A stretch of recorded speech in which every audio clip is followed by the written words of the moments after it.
talk about how to get this conversation started with your family. It's great that you guys are all here today because this is one of the first steps in getting everything rolling for your estate plan.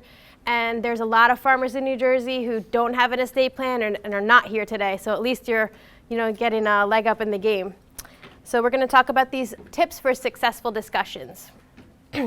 And at Purdue University, there is a series of videos called Who Will Get Grandpa's Farm? There are a lot of estate planning videos on this website. You have a copy of the website. There's a handout that has squares for comments. It's tips for family discussions on estate planning. And if you could take that handout now, it has some empty boxes on it that you can write notes on. Maybe hold it up. Has on top definitions, direct control, indirect control, no control. It's your only white piece of paper that you got today. Yes, the ones with the lines on it, yes, where you can write in the fill-in boxes. Because with a lot of these scenarios and videos that you're going to see, even the ones that are recommended that are better than others, there's things that you could do, you could find that should be done differently or said differently, and that's why the squares were put in, so you can make comments about what you would do differently based on what you see in the video. Right. And all of these videos are available online at that website. There's many different scenarios, which we're going to play some of them for you today, whichever ones you guys choose. But if you want more on this, then you can always go to that website and follow up. So our objective for this next half hour is to increase your understanding of communication strategies and also begin to apply them to your farm transfer plan.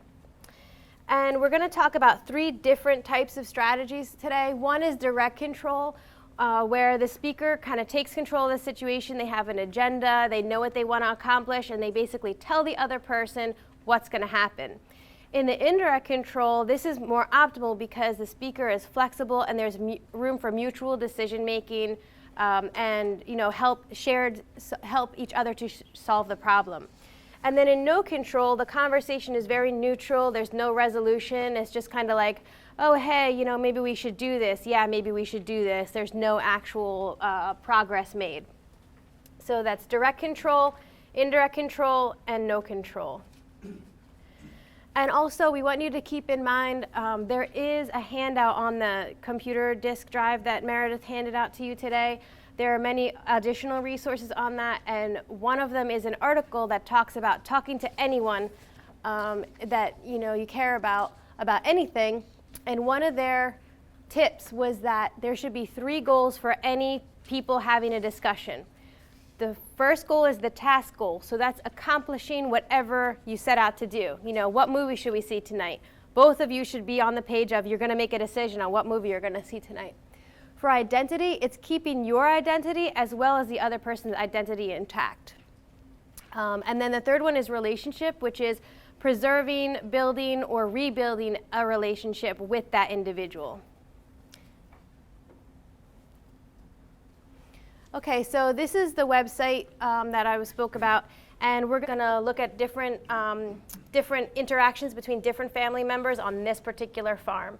So you can see, the father is getting a little bit older. He knows he needs to slow down, but he's not really ready to give up the farming practice.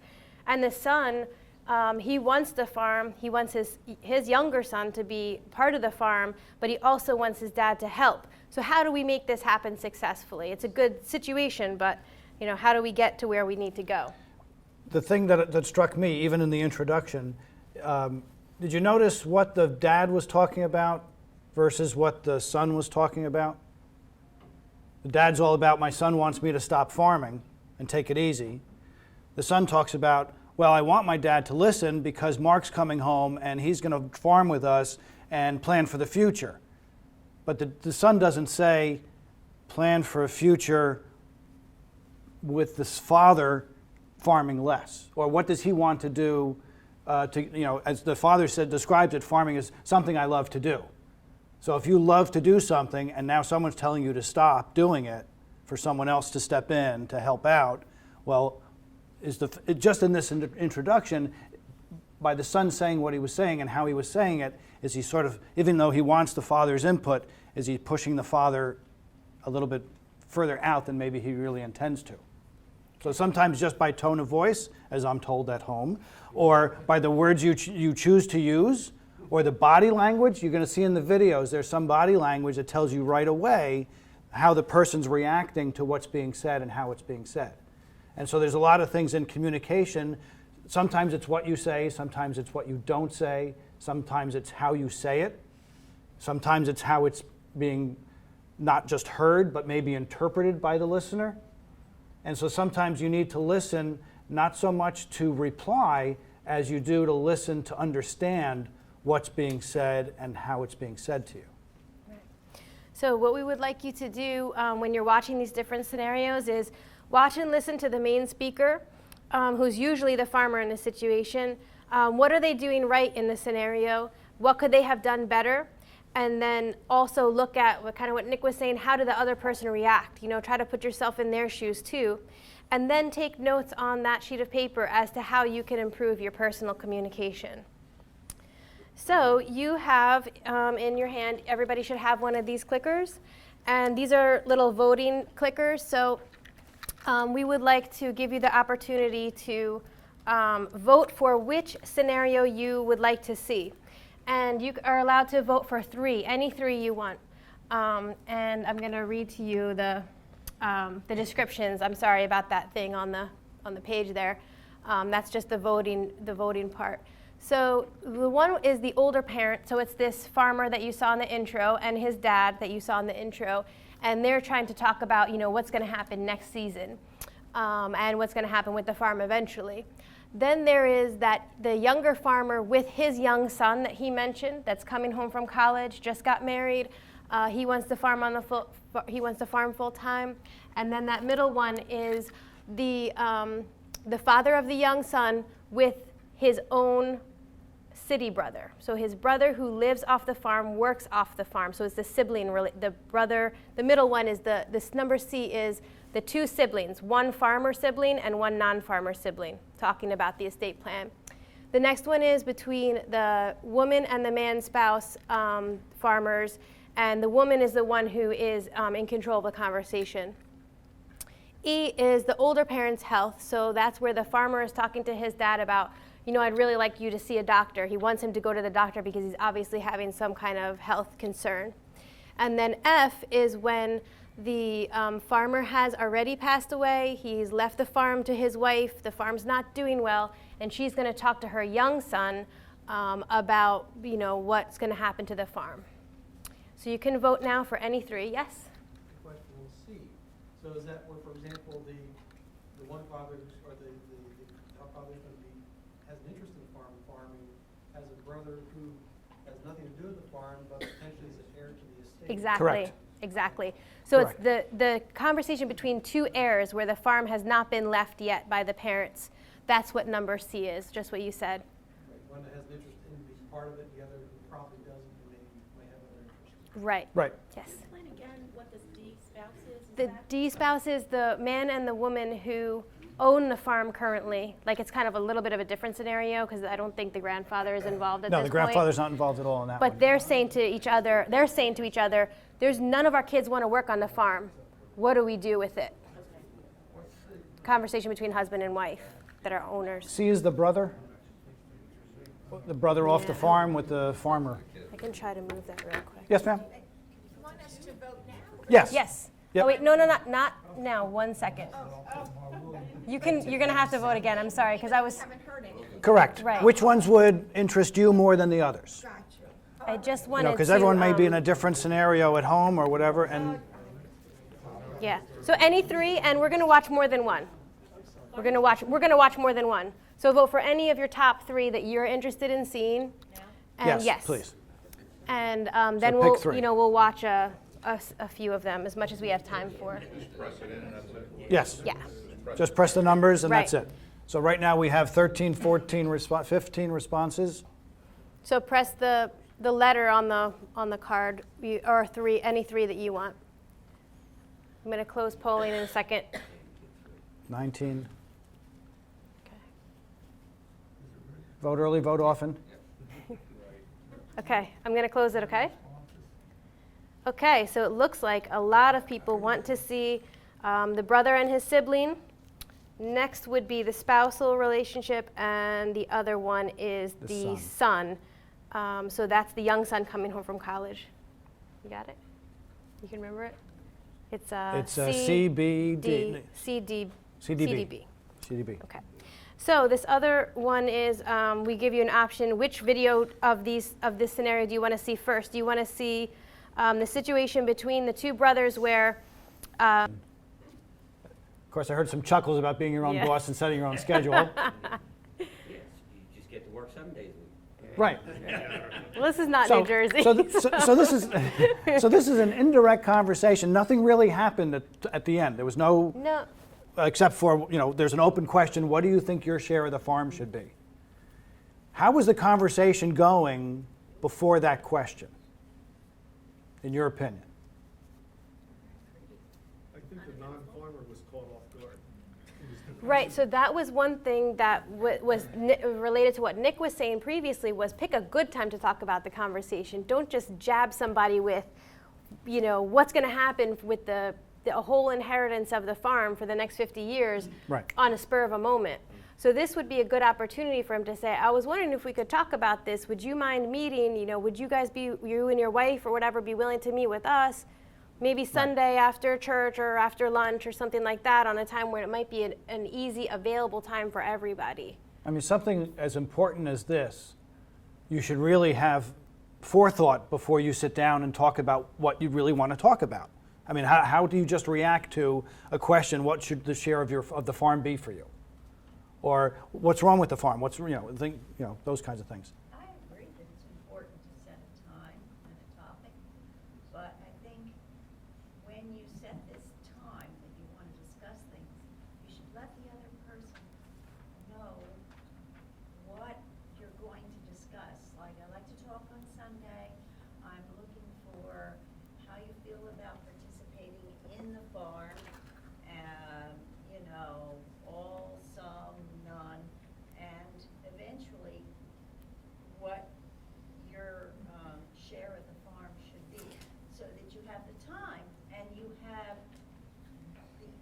letting the person know the information that you're going to try to get at that meeting, so they can not be hit cold once again with your agenda that you didn't even let them know. Exactly. So if you didn't hear what was said, that was a great comment, is that it's very important when you're setting up this advanced meeting to let the person know exactly what you're going to be talking about and give them the opportunity to ponder these things, come up with their own ideas, with their own thoughts on it, so that they can equally prepare for the meeting. Because if you really do want their input, you want them to be just as prepared for this conversation as you are. So let's look. And the other thing is, it's not going to be a single meeting. It's not at the end of the conversation, okay, it's settled. It's going to be years of meetings, right? It's going to be a lot of input, a lot of feedback, and then a lot of thinking about what the other person said and what they were looking forward or toward, and then trying to work on a good agreement. Are we supposed to assume that father had a conversation with his father? No, because he said in there that he hadn't talked to them yet. The answer was that was his idea. That's problematic, but anyway. Well, that could be. Yeah. You're right. Mm-hmm. The other thing is, the brother asks the farmer, is this your idea or your parents'? And he says, it's my idea. What's the idea? Yeah, the idea is coming to meet me, coming to talk about the farm's future. What are we actually asking? No, he didn't react very well. The question of, or the answer of, I like weekends off, I like to go home at 5. And the farmer comes right back with, well, that's what I like about farming. And it was like, all of a sudden, there's a little bit of conflict underneath that. And we don't know the context of these two brothers. And so you've got all this family history coming, baggage, if you will, coming with the people. And now they're going to have this conversation where the guy's caught off guard because he's just on the porch reading the paper. Brother comes up and says, what do you. And so there's other, we can look at some of the direct ones for this scenario. The farmer brother, notice when they had that disagreement about, well, I like to farm, well, I like to quit at 5. There probably is a ton of history behind that situation, right? But they didn't bring it up here.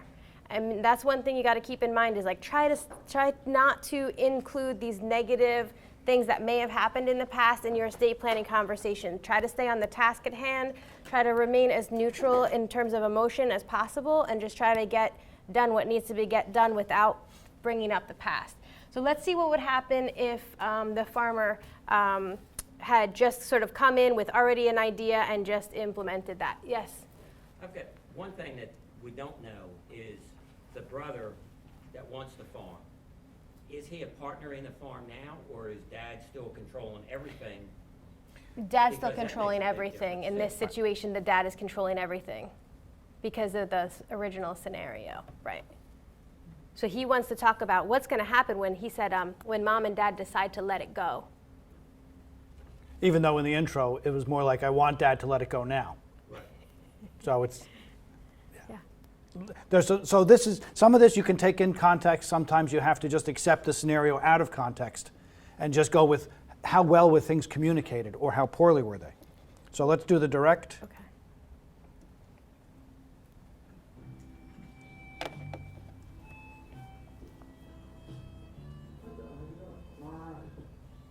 Richard, I wanted to talk a little bit about the farm.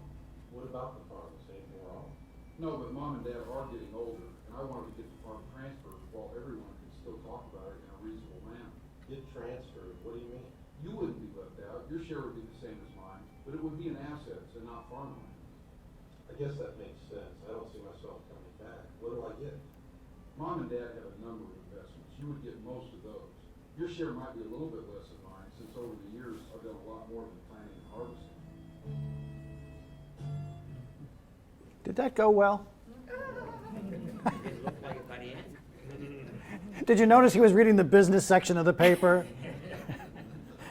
Let me play that again.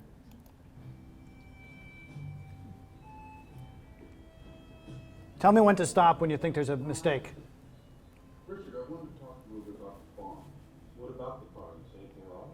No, but Mom and Dad are getting older, and I wanted to get the farm transferred while everyone can still talk about it in a reasonable manner. Get transferred, what do you mean? You wouldn't be left out. Your Stop. share would be the same as mine, but it would be an asset and not. So was this answer to that That question? makes sense. I don't see myself coming back. anything wrong? What do I get? Mom and Dad have a number of investments. You would get most of those. Your share might be a little bit less than mine, since over the years, I've done a lot more than planting and harvesting. So he already has his whole plan worked So he's- out.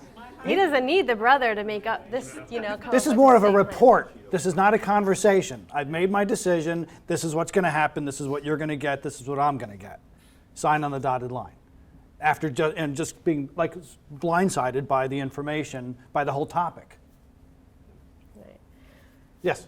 I think you need a series of meetings, and you need to set it up like, we need to have a talk about this, and I have some ideas, and I'm looking for yours, and we don't have to have anything thrashed out at this meeting we planned. Right. Because we all need time to think it over after we talk about some of the concerns and issues of the farm.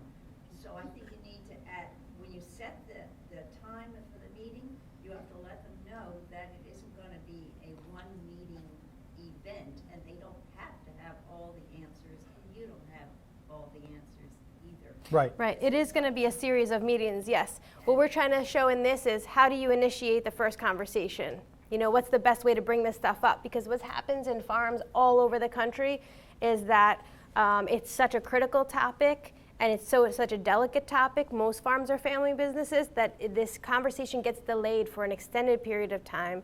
And then you'll find out later what can happen when you don't have an estate plan on a farm in New Jersey. Things get really crazy. The state starts deciding things for you, right? So that's basically what the whole rest of the day is about. Meredith is also going to talk about setting up your family meeting. So she's going to have some tips like you were talking about for that. But for this, we're just kind of talk about like, how do you approach your family? How can you communicate to them effectively, Right. particularly for the initial meeting? Well, so how many of you have financial advisors for investments that are off the farm? You have a lawyer, you have insurance, you have all these professionals that are involved in all the other aspects. How many of you have estate attorneys? How many of you have a trust? How many of you, we're showing family members struggling with big decisions that may be beyond their expertise. And do you even know the right questions to ask? Whereas with professionals who have done this on a regular basis, whether it's a farm business or a business in general or with families, those are the professionals you need to bring into that circle to include in those meetings so that you can actually have productive, cooperative meetings and not end up having, let's say, adding to stressful relationships or bad blood between family because the farm got split up a certain way or the estate got split up a certain way. Right. So let's watch the spouse one, because that was the next scenario you guys voted for. Let's watch the direct first. Farmer Do and spouse? Yeah, do the direct, because there's no video. Comment on that last Oh. one. I think the brother on the farm ended up saying that he does a lot more than just planting and harvesting. And I think there is something to be said for some sweat equity in the farm that other children often don't recognize. Yeah, and so Bob's going to talk a lot about that because Bob is our speaker later on, Dr. Bob Parsons from the University of Vermont. He said yesterday, he said equal is never fair. Is that what you said? Equal and fair are two different things. Equal is seldom, if ever, fair. So he's going to talk all about that later on. Right. Good point. Right. So let's watch this farmer and spouse direct. This is pretty common scenario. What strikes my me in opinion. this video and in all these videos is that, this is a huge issue, and look at the context, the scene, as to how this subject actually comes up. So let's go to direct farmer spouse.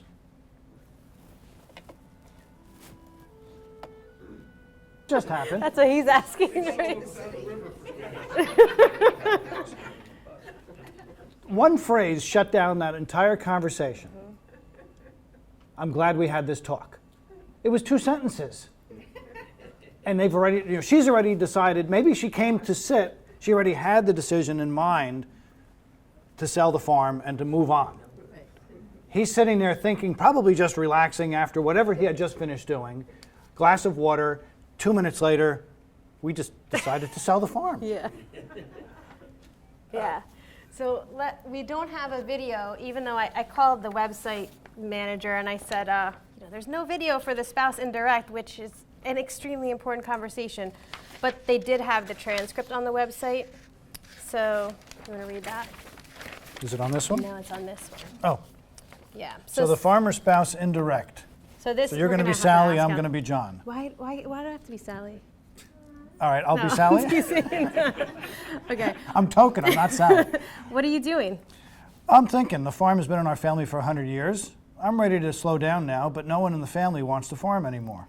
I've been thinking about it too. What should we do? Well, I guess we could talk to the county extension office. Maybe they know if there are any beginning farmers in the county who want to buy a farm. If we find someone, maybe we could talk it over with our lawyer. Could you sleep at night if we sell the farm? I don't know about that, but I think we should leave before we get too old. Some people stay on the farm too long, then they can't get around in the winter. You've convinced me. Maybe I would like living in town. We would get to see our friends more often. So she's making progress towards her wishes of selling without imposing everything on him. She's actually asking him, could you sleep at night if we sold the farm? It's been in his family for 100 years. So at least there's a conversation there. She is making progress towards her goal, although in my opinion it's a little more manipulative than it should be. Well, because at the end she says, you've convinced me, and it was probably her idea anyway. And because if I get older, I can't get around in the winter, that convinces her to sell the farm. It's an interesting conversation, the way they have it scripted. And it is on the website when you go to look at it. But the main thing is that, number one, she asked him what his opinion was, and she validated his input. So she didn't dismiss his suggestion, even if she didn't like it. It's not a good idea to dismiss someone's suggestion. You should be thinking to yourself and saying to them, all right, let's think about that more. I'll have to think about that. That's when the subsequent meetings come up, these different conversations. Right. So is that clock right, Meredith? We still have 10 minutes? Yep. Okay. Should we have them vote again? Or do you guys want to see another? Well, We haven't done we didn't do what the was farmer's it? son yet. Farmer and young son. Okay. Right. So this is Mark, I think, coming home from college. You want to do indirect first? You guys want to see indirect first? Okay. There's no link. What was done right in this situation? There are actually several things that were done right. One being that, okay, yeah, You can play it again. yeah. One being, I'm thinking about how can we make the farm more productive now that there'll be 3 families to provide for? What do you think? right there is an open-ended question. What do you think? There's no yes or no, it's an open-ended question. That would bring in more income. What other ideas do you have? Do you suppose there are any places where we can cut expenses? So there's actually a lot of open-ended questions, a lot of communication back and forth. So he brings him over and he says, let's look at these numbers together. The other thing that I thought was interesting was that, did you notice how the son's first answer to his question, what do you think you can do to help out on the farm, was so non-committal?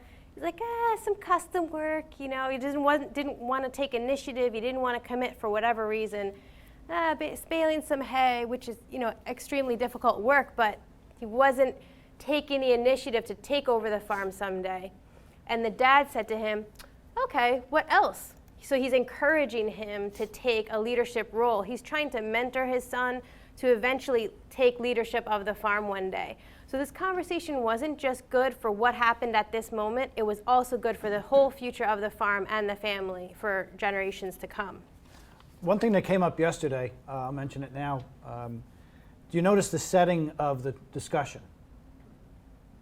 Where is it? The dining room table. Now, is that where normally Dad works on all the numbers? Is that his desk? Is that his, as it was mentioned yesterday, his throne? This is, you're being welcomed into the power center, let's say, and that's where the discussion happens. And sometimes maybe you need to go to what's called a neutral setting to have these kinds of conversations. So no one has that sense of, decision maker and collaborators, everyone's on equal footing, and you start talking about what's the next step in the farm business and farm transfer. Mm-hmm. So, add yeah. something with this sort of family dynamic in a family business that, I've been a student of family business for 32 years now. And there's these weird lines that are very hard to cross when you're challenging your parents' authority, even if you're in your 60s. If your dad is still the patriarch, Right. It's hard. Yes. I've seen men my age who are still working for their dad in a family business who Right. still get up every day and take, okay, Dad, what are we doing today? Right. And then how do you learn to take initiative if that's where you've spent your career? And then you have another child coming up who's grown up in that same culture. It's not easy to cross those lines. Right. Right. And that definitely Right. goes beyond today. Yeah. Learning how to, if you, just so if people didn't hear what Lisa said, she was talking about how, there are some people who are 60 years old and they're still working for their parents because the parents have not relinquished control. So how do you learn how to teach your own kids how they can be leaders in the farm when you're like past middle age and you're not already in control of the farm? So it's very difficult. Do you have any resources for for family businesses that, is there something that you're thinking of? Because you said you were in. Oh, you're just watching. Oh, you're just watching. I thought you had professional expertise in that area. So mixing family and business is just, it's a tough thing to do in any business. Now you've got the legacy of a farm. In 100 years, maybe isn't that long. There's some families that have been farming for multiple generations. There's an investment in the land, in the place, in the space, and then everyone's role, and from great-grandfather all the way down to the newborns, what lines do you get blurred or get dashed as you start to have these kinds of conversations? Yeah. And 80% of farms in America are family-owned. I know that's not, there's contrary to popular belief, but that is true. So a lot of people are in a similar situation to this scenario. Do you want to see Direct? I think, we should probably watch Direct so you can see what would happen. One other comment on that, Oh, Pastor. sure. One big problem families get into is we bring the family member into the business because he's a family member, then we worry about how are we going to pay him. That conversation should have occurred before that member joined the family. Remember, we're running a business. This isn't whether you're invited for Thanksgiving dinner. Right. Right. And so that conversation of how that additional family member is going to be paid ought to be held before he joins the business. Right. Well, and then the assumption of by being born into or marrying into the family, are you also being born or married into the business? Maybe you want nothing to do with the business, you're just in the family. Right. And that's got to be, again, discussed early on. Yeah, so let's see what would happen in the direct scenario between this father and the young son.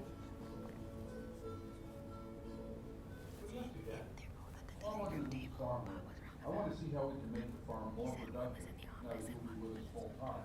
We need to produce more or reduce expenses so that we can have more profit. Sounds good. But Jill and I don't want to work every day. When she gets back home from her job at What happened? So the father assumed that the son was going to work full time, and the son wants time off, and so does the father. Right. Notice that they're making a schedule for crop rotation and chores. No one said a schedule for vacations or time with family. And you know, farmers, like in the introductory scenario, the one farmer said, well, I like to be my own boss. If you really do want to be a farmer, do you really want someone telling you what you have to do? This dad was mandating, you know, basically, this is what you're gonna do. This is how it's gonna go. You know, he expects him to work full time on the farm. Kid's what, 21 years old. He just got married and got out of college. He's obviously not in the mentality yet. And the dad is saying, well, I've done chores all these years, so it's your turn now. Like, you've got to do all the work. You've got to take it all on. But the son's not ready to do that. So you can see the dynamic is the relationship here isn't as, the end result is not as successful as the other scenario, even though it's almost the exact same outcome.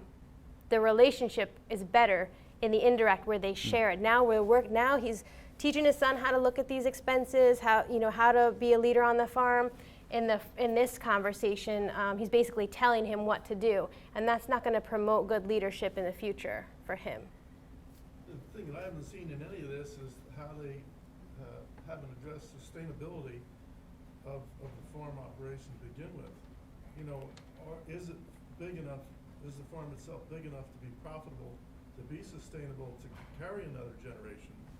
And he wants to come back to the farm, but if all he's been is a kind of an aside to the production of the whole thing, the decision's been made, the young son may be rather naive in what he thinks his role is going to be in that. Right. And that's where the decisions really have to be made. Are you willing to sacrifice just to keep the boat afloat? Right. And why is this conversation coming up after college? Right. Should have been done a year Shouldn't- ahead of time at least. Why did he go to college if he wants to come back to the farm?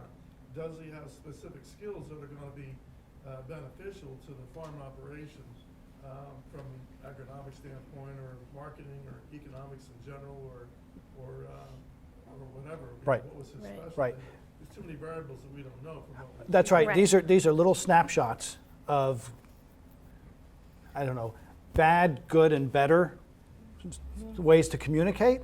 When I looked at all of these videos in a context, you know, the father is telling the grandfather, he's assuming when Mark's graduating, he's going to come home and live full-time and work full-time on the farm. You get further on in the videos, and like he says, well, Jill's got a job in town, spend time with her when she comes home.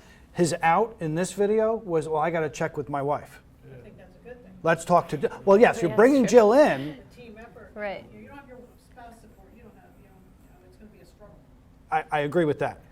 The thing here is, but so you're bringing in let's just say the in-law, the new in-law, to now be, to help me get out of doing more than what I think I want to do.